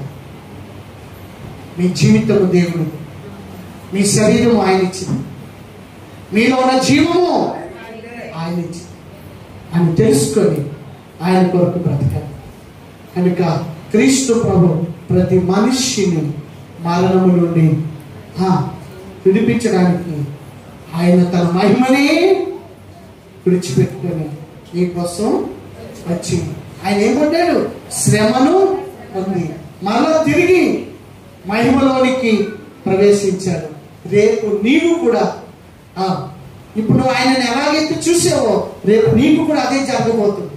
రేపు నీకు కూడా అదే జరగవు. ఒకవేళ శ్రమ, బాధ, మరణమా, చంపేస్తారా? చంపేది. అపోస్తలుడైన పౌలు క్రైస్తవులను చంపిన వాడు చివరికి అదే పౌలు నన్ను కూడా చంపండి అని తల ఇచ్చేసాడు. ఒకప్పుడు క్రైస్తవులను చంపిన క్రైస్తవుడు ఈ సౌలు పౌలుగా మారి నన్ను కూడా చంపేయండి క్రీస్తు కొరకు, చచ్చిపోవడానికి సిద్ధంగా ఉన్నాను కానీ క్రీస్తు సువార్తను మాత్రం నేను ఆపను. తెగించేశాడు. ఎంతమందిలో చంపాడు. ఇందాక మనం చదివా 8వ వచనం కదా, ఇంటింట చొచ్చి అనేకులను క్రైస్తవులను చంపుతున్నాడు. స్టెఫనును కూడా చంపడానికి అక్కడే ఉన్నాడు పిలుపు. ఎవరు? సౌలు. అదేంటున్నారా శ్రమను అనుభవించడానికి, నిందను అనుభవించడానికి సిద్ధంగా ఉండు. సిద్ధంగా ఉండమని చెప్పడానికే ఇస్తాం. నీకు శ్రమలు రావు, ప్రభు నీకు తోడుగా ఉన్నాడు, నీకేం పర్వాలేదు అని మిమ్మల్ని మబ్బి పెట్టి మాయ చేయడానికి కాదు ఈ శ్రమలు. నీకు శ్రమలు రావు, నీకు ఇబ్బందులు ఏమి ఉండవు. ప్రభు నీకు తోడుగా ఉన్నాడు అంటే ఆయన శ్రమలను భరించేశాడు, ఇక నీకు శ్రమలు ఏమంటానుగా లేదు లేదు. ఇప్పుడు నువ్వు క్రీస్తు సారూప్యులోనికి మార్చబడాలి. క్రీస్తు శరీరం మందు శ్రమ పడేను. చదువుతారన్నమాట. పేతురు పత్రిక 4వ అధ్యాయం. పేతురు పత్రిక 4వ అధ్యాయం. క్రీస్తు శరీరమందు శ్రమపడెను గనుక మీరును అట్టి మనస్సును ఆయుధముగా దేవునికి మహిమ కలుగునుగా. ఇక్కడ ఎంత చక్కగా చెప్పాడు. క్రీస్తు శరీరమందు శ్రమపడెను గనుక మీరును అట్టి మనస్సును ఆయుధముగా ధరించుకునుడి. శరీర విషయములో శ్రమపడిన వాడు శరీరమందు జీవించు మిగిలిన కాలం ఇక మీదట మనుజాసులను అనుసరించి నడుచుకొనక దేవుని ఇష్టానుసారంగానే నడుచుకున్నట్లు పాపముతో జోలి ఇక ఏమీ లేక ఉండును. పాపముతో జోలిక ఏమి ఉండదు. క్రీస్తు శరీరమందు శ్రమ పడినట్లుగా మీరును అట్టి మనసును, మీ మనసు కూడా దేని కొరకు సిద్ధపడాలంటే గట్టి చెప్పండి. సంఘంలో ఎవరైనా ఏదైనా సంఘం నుండి అయినా రావచ్చు నీకు శ్రమ, లోకము నుంచి అయినా రావచ్చు శ్రమ, నీకు అన్య జనుల నుంచి అయినా రావచ్చు, నీ ఇరుగు పొరుగు వారి నుంచి అయినా రావచ్చు. శ్రమను తట్టుకొని నిలబడటానికి ప్రయత్నం చేయాలి. అంతేగాని శ్రమ ఉందని పారిపోయావా, పిరికి వారు దేవుని రాజ్యానికి వారసులు కాదే. శ్రమను చూసి పారిపోయావు అంటే ఆయన శిలువుని చూసి పారిపోలేదు, బందిపోటను చూసి పారిపోలేదు. మీరు ఎవరిని వెతుకుచున్నారు అంటే నజరేయుడైన యేసుని మేము వెతుకుచున్నాం, ఆయన నేనే. నజరేయుడైన యేసుని వెతుకుచు ఆయన నేనే అంటే ఉరకవా అని పోతున్నాను. నేనే తను తానే అప్పగించుకున్నాడు, ఈ రోజు అప్పగించినారు కాదు. నేను ఎవరు వెతుకుచున్నాడు? యేసు ఆయనే నేను. అంతేగాని అక్కడి నుంచి సైనికులు చూసి యేసు తప్పుడు చోట పారిపోయా. మనం కూడా పారిపోవడం, మనం కూడా గట్టి చెప్పండి పారిపోకూడదు. సేవకుడు పారిపోకూడదు. సేవ విడిచిపెట్టి ఈ మధ్య కాలంలో సుమారు చాలా మంది సేవకులు తెలుసు చర్చిలు అమ్ముకున్నారు. జనాలు రావట్లేదంట, జనాలు రావట్లేదు, చర్చిలు అమ్మేసుకుంటున్నారు, మందిరాలు అమ్మేసుకుంటున్నారు. మొన్న 2 నెలల క్రితం ఓ పాస్టర్ గారు సేవకుల మీటింగ్ జరుగుతుంది. సేవకుల మీటింగ్కి వచ్చాడు. సేవకులందరూ క్షమించాలన్నా. ఏమన్నా బాబు నువ్వేం తప్పు చేసావు క్షమించడానికంటే? నేను ఎంతవరకు సేవ చేశాను, ఇక్కడి నుంచి నేను సేవ మానేస్తున్నాను, ఇస్త్రీ బండి వేసుకుంటున్నాను. ఏమండి ఇస్త్రీ బండి అదే అని సేవ. ఏమైందంటే పలానా ఏమేమి ఉన్నాయి నీకు అవన్నీ చెప్పడం ఇది లేదు అది లేదు. సరే అన్న పో అని ఏంటి ఎన్నెన్నో వస్తాయి. పారిపోయావు, నిలబడాలి. నన్ను కూడా చాలాసార్లు అన్నా మా ఊరికి ఎలా వస్తావో చూస్తానన్నా, మా ఊర్లో ఎలా ప్రార్థన పెడతావో చూస్తామన్నా, మా ఊర్లో ఎలా ప్రార్థన పెడతావో చూస్తామన్నా. చూస్తానన్న వాళ్ళే లేరు. మందిరం ఎలా కడతావో, నువ్వు ఇక్కడ ఎలా ఉంటావో చూస్తావు చూడటానికి వాళ్ళే చూడటానికి అన్నవాడు లేడు, నేనున్నాను అక్కడ.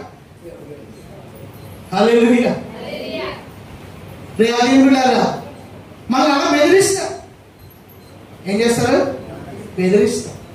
ఒకవేళ శ్రమ అయినా పర్లేదు, నిందలైనా పర్వాలేదు, భరించడానికి సిద్ధంగా ఉండాలి. హల్లెలూయా, హల్లెలూయా. దాచేపల్లిలో వల్ల అడగండి, మా పాస్టర్ గారిని ఇక్కడ కొట్టారంట, మా పాస్టర్ గారిని ఇక్కడ తిట్టారంట, మా పాస్టర్ గారిని ఇక్కడ చాలా సేపు వాళ్ళు చెప్తారు. మీరు ఎప్పుడైనా వాడుకోవచ్చు. ఎన్నోసార్లు కత్తేసుకుని నా మీదకి వచ్చినవాడు, కత్తేసుకుని వచ్చినవాడు చెప్పేస్తాను. చేతబడులు చేసడానికి ప్రయత్నం చేశాను. మా మీద చేతబడులు ప్రయత్నం, చేతబడులు చేస్తామన్న వాళ్ళే పోయారు. వాళ్ళు పోయారు. మా దేవుడు ఏమండి సాతాను కంటే, సాతాను ఒకప్పుడు ఎవరు? దేవుని శిష్యుడే కదా, దోతే కదా. సాతాను కంటే ఎవరు? సాతాను దేవుడి దగ్గర దూతేగా. కనుక వాడు నాకంటే, మన దేవుడి కంటే బలవంతుడేమి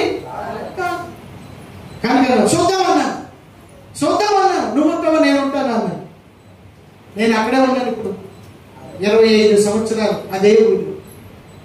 వాళ్ళ ఇంట్లో నలుగురు లేరు. నిన్ను ఎలా ఉంటావో చూస్తానన్న వాళ్ళు లేరు. శ్రమకు తట్టుకుని నిలబడితే ఆయనే చూసుకుంటాడు. దేవుని స్తోత్రం. నిన్ను బెదిరించవచ్చు, ఎంతో మంది బెదిరించవచ్చు. బెదిరింపులకు భయపడద్దు. సంఘ విశ్వాసులు భయపడతారు, సంఘ పెద్దలు కూడా భయపడతారు. సేవకులు సంఘంలో ఉన్న సంఘ పెద్దలు కూడా ఏం చేస్తారు? భయపెడతారు. కానీ అటువంటి వాళ్ళకి భయపడే రకం కాదు క్రైస్తవుడు అంటే, సేవకుడు అంటే. భయపడకూడదు. అవసరమైతే త్వరగా ప్రభు కొరకు పని చేసి చచ్చిపోండి. అంతేగాని ఎక్కువ కాలం బతికి ఏ పని లేకుండా ఉండడం మంచిది కాదు. ఎక్కువ పని చేసి త్వరగా చనిపోండి. నాకైతే ఇదే ఆశ ఉంది.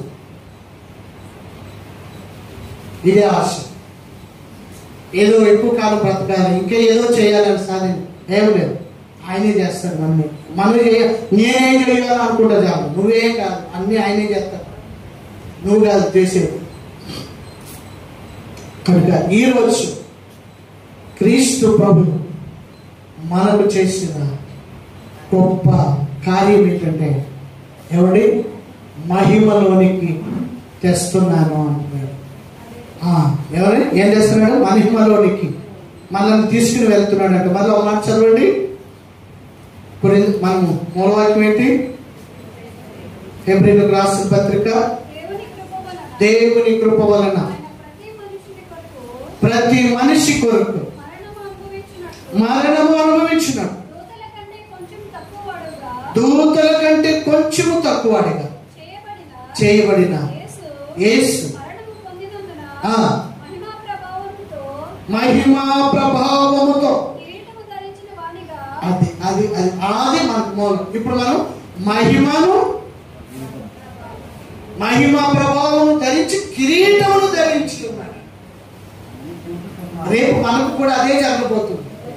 మహిమను కిరీటమును మనము ధరించబోతున్నాం. దేవుని స్తోత్రం. ఇప్పుడు మన గురి అదే. దానికోసమే మనము మన విశ్వాసాన్ని కొనసాగించాలి. అంతేగాని చర్చికి ఎందుకు వెళ్తున్నాం అంటే నడుమునొప్పి పోతాయని, తలబాధ ఒకటే బాధ, చాన్నాలు పట్టుకోవట్లేదు, అక్కడికి ఎంత పోతుందని తలబాధ కోసం, నడునొప్పుల కోసం, కడుపులో జబ్బుల కోసం, వీటి కోసం అయితే హాస్పిటల్ బోర్డు ఉన్నాయి. అక్కడికి వెళ్ళిపోవడం మంచిది. యేసుప్రభు స్వస్థపరచడా అంటే ఆ దేవునికి సమస్తము సాధ్యమే. నేను స్వస్థపరచు యెహోవాను నేనే అన్నాడు. అలాగని చెప్పి స్వస్థత కోసమే కాదు, నీ జీవితంలో ప్రభువుకు అప్పగించేసే. తర్వాత అన్ని ఆయనే చూసుకుంటాడు. నీ జీవితమే ప్రభువుకి అంకితం చేయమంటున్నాను. అంతే. నువ్వు బ్రతికేది ప్రభు కోసం. అంతే. డబ్బుల కోసం కాదు, ఉద్యోగం కోసం కాదు. నేను ఎవరైనా ఏమని అడిగితే మీరు ఎందుకు యేసు ప్రభువుని నమ్ముకున్నారంటే దేనికోసం ఏం చెప్తారు? నేను మళ్ళా చెప్తున్నానమ్మా, మళ్ళా చెప్తున్నాను. యేసు ప్రభువుని ఎందుకు నమ్ముకున్నారంటే మొదటిగా మీరు చెప్పాల్సింది ఆయనే ఒక సృష్టికర్త. అందుకే నేను ఆయనని నమ్ముకున్నాను. ఆయన స్వరూపములో నన్ను చేసుకున్నాను. ఈ సృష్టి అంతా ఆయన నా కోసం చేశాడు. ఈ భూమి మీద నన్ను చేసి పెంచి పెద్ద చేసి గొప్పవానిగా చేశాడు. ఎందుకు? ఆయన మహిమ కొరకు బ్రతకడానికి. ఆయన పని ఏదో ఉంది ఈ భూమి మీద. ఆయన పని చేయటానికి నన్ను ఈ భూమి మీద పుట్టించాడు అన్నాడు కదా యెషయా గ్రంథం. నా నామ మహిమ నిమిత్తం నేను పుట్టించిన నరులు అని రాయబడింది. ఎందుకు పుట్టిస్తున్నాడంట? తన నామ మహిమ నిమిత్తము పుట్టిస్తున్నాడు. కనుక తన నామ మహిమ నిమిత్తము మనల్ని పుట్టించిన ఆ దేవాది దేవుని మహిమ కొరకే మనం బ్రతకాలి. దేవుని స్తోత్రం. ఆయనే మనల్ని పోషిస్తాడు, ఆయనే మనల్ని కాపాడుతాడు. ఆయన చెప్పాడు, నిన్ను కాపాడేవాడు కునుకడు నిద్రపోడు, నిన్ను స్వస్థపరిచి యెహోవాను నేను, నీకు జీవమునిచ్చేవాడు నేనే అని చెప్పాడు. నీకు జీవమిచ్చి నీకు ఊపిరిచ్చేవాడు. మరణము జీవము నేను నీ ఎదుట పెట్టాను, నీకేం కావాలో కోరుకున్నాను. అంటే ఆయనకి సమస్తంపై అధికారం కలిగి ఉన్నాడు. కనుక నేను అందుకోసం ఆయన నమ్ముకున్నాను. కాళ్ళనొప్పుల కోసం అని చెప్పాక, ఒళ్ళనొప్పుల కోసం అని చెప్పాక, ఏమన్నా ఆ జబ్బు కోసం ఈ జబ్బు మరి తగ్గిపోయింది కదా వద్దుమే అంటే కాదు. నేను ఒకప్పుడు తెలియక నేను దేవుడికి దూరం అయిపోయినప్పుడు, ఆ దేవుని లేకపోతే, సహాయం లేకపోతే మనుషుడు ఏమవుతాడో అని ఆ బాధ ఏంటో నాకు చూపించాడు. తర్వాత నా దేవునికి మొరపెట్టగా ఆయన నా పాపమును క్షమించి నన్ను స్వస్థపరిచి నా కళ్ళు నేర్పించి ఆయన బిడ్డగా జీవించేటట్టు ఆయన చేసుకున్నాడు. ఒకప్పుడు మూర్ఖంగా జీవించా, తెలియక జీవించా, అవివేకంగా అజ్ఞానంగా బ్రతికాను. ఇప్పుడు నేను అలా బ్రతకాను. ఎందుకంటే ఇప్పుడు నేను ఎలా వచ్చానో నాకు తెలుసు, నేను ఎలా పోషించబడుతున్నానో తెలుసు, నేను ఎందుకు బ్రతకాలో నాకు తెలుసు. కనుక ఇప్పుడు నేను బ్రతికేది నా ప్రభుత్వం. ఈ లోకం శాశ్వతం కాదు. ఈ లోకము ఎక్కువ కాలం బ్రతు. మీకు ఒకటి మరి ముఖ్యంగా ఈ చివరి కాలంలో మీకు చెప్పాలి, గుర్తు పెట్టుకోవాల్సిన మాట. నేను చాలాసార్లు చెప్తున్నాను, మళ్ళా మీకు చెప్తున్నాను. పేతురు పత్రిక, ఈ లోకము ఇంకా ఇంకా సజీవముగా ఉన్నది అంటే, ఈ లోకంలో ఇంకా నువ్వు బ్రతుకుతున్నావు అంటే, ఈ ప్రపంచం ఇంకా క్షేమముగా ఉన్నది అంటే కారణం ఏంటో తెలుసా? దేవుని వాక్యం అన్నట్టు. ఏంటి? దేవుని వాక్యం. 2 పేతురు పత్రిక 3వ అధ్యాయము 7వ వచనం చూడండి ప్రియులారా. అయితే ఇప్పుడున్న ఆకాశములు భూమియు భక్తిహీనుల తీర్పును నాశనమును జరుగు దినము వరకు అగ్ని కొరకు నిలువ చేయబడినవై అదే వాక్యము వలన భద్రము చేయబడినది. వాక్యము వలన ఈ లోకము, ప్రపంచము భద్రము చేయబడుతుంది. వాక్యము, దేవుని వాక్యము ఈ భూమి మీద ప్రకటించబడే వరకు భూమి మీద క్షేమముగా ఉంటారు ప్రజలు. ఎప్పుడైతే భూమి మీద వాక్యము ప్రకటించకూడదు అని దేవుని వాక్యాన్ని కానీ బంధిస్తే, ఆపేస్తే ఈ భూమికి భద్రత లేదు. ఇక దేవుడు అగ్నికి అప్పగించేస్తాడంట. దేనికి? గట్టి చెప్పండి. మన 3వ తారీఖున జరిగింది అదే. 9వ నెల 3వ తారీఖున బలాబలాలు చూపించుకున్నారు. ఇదిగో మా దేశంలో ఇన్ని యుద్ధ బాంబులు ఉన్నాయి, ఇన్ని బాంబులు, అణుబాంబులు ఉన్నాయి, అటువంటి యుద్ధ విమానాలు ఉన్నాయి, అన్ని వారి వారి బలగాలు చూపించుకుంటున్నారు. ప్రపంచ దేశ అధినేతలు అగ్ని కోసం ప్రపంచ దేశాలన్నీ కూడా ఆయుధాలు సిద్ధం చేసుకుంటున్నాయి. ప్రపంచ దేశాలన్నీ కూడా దేనికోసం? యుద్ధాలు. బలం చూసుకుంటాం, ఎవరు బలం ఎంత చూసుకున్నాం రండి అన్నట్టుగా బాంబులు అణుబాంబులు సిద్ధం చేసుకుంటున్నారు. అగ్ని ఏంటి? బాంబు అంటే ఏంటి? అగ్ని. ఏంటి? అగ్ని రెడీ అవుతుంది. అగ్ని బలబలం చూసుకోవడానికి. ఇది ఇక్కడ రాయబడు. దానికి ముందుగా దేవుని వాక్యాన్ని బ్యాన్ చేయాలని చూస్తారు. ఇప్పటికే చాలా చోట్ల సువార్త ప్రకటించొద్దు అని, ఎవరైనా దేవుని వాక్యాన్ని బలంగా ప్రకటిస్తుంటే వాళ్ళని చంపేస్తున్నారు. ఏం చేస్తున్నారు? సేవకులను చంపేస్తున్నారు. మందిరాలు మూసేయాలని ప్రయత్నం చేస్తున్నారు. అనేకమైన సువార్త సేవకులను ఆటంకపరుస్తున్నారు. దీనంతటికి కారణము లోకము అంతరించిపోవటానికి సమయము దగ్గర అంటే వాక్యము ప్రకటించబడకుండా ఆపివేసే సమయము దగ్గరకు వచ్చేసింది. వాక్యము భూమి మీద ప్రకటించబడుతుంది కనుక ఈ భూమి మీదకి క్షేమం కలుగుతుంది. వాక్యము ఎప్పుడైతే భూమి మీద ప్రకటించొద్దు అని సేవకులు నోళ్ళు మూయించేస్తే, బైబిల్ బ్యాన్ చేస్తే ఈ లోకానికి దిక్కుండదు. ఒకరికొకరు ఇక తనుకుని చేస్తారు. ఒకరికొకరు తనుకుని చేస్తారు. దేవుడు యుద్ధాలకు అప్పగించేస్తారు. తనుకొని రండి, దేవుడు కృప దూరం ఎక్కువ. జాగ్రత్త. అటువంటి సమయంలో దగ్గరలో ఉన్న మనం మీ విశ్వాసాన్ని కాపాడుకోండి, రక్షణని కాపాడుకోండి, భక్తిని కాపాడుకోండి, నీతిని కాపాడుకోండి. మీ కుటుంబాన్ని ప్రభు కొరకు కాపాడండి. మీ సంఘాన్ని, మీ గ్రామాన్ని ప్రభు కొరకు కాపాడండి. ప్రభు కొరకు మీ కుటుంబాలను, మీ రక్త సంబంధులను, మీ బంధుమిత్రులను ప్రభు కొరకు వారిని కాపాడండి. సువార్త చెప్పి ప్రార్థన చేసి వారి బ్రతుకులాడైన దేవుని దగ్గరికి తీసుకుంటండి.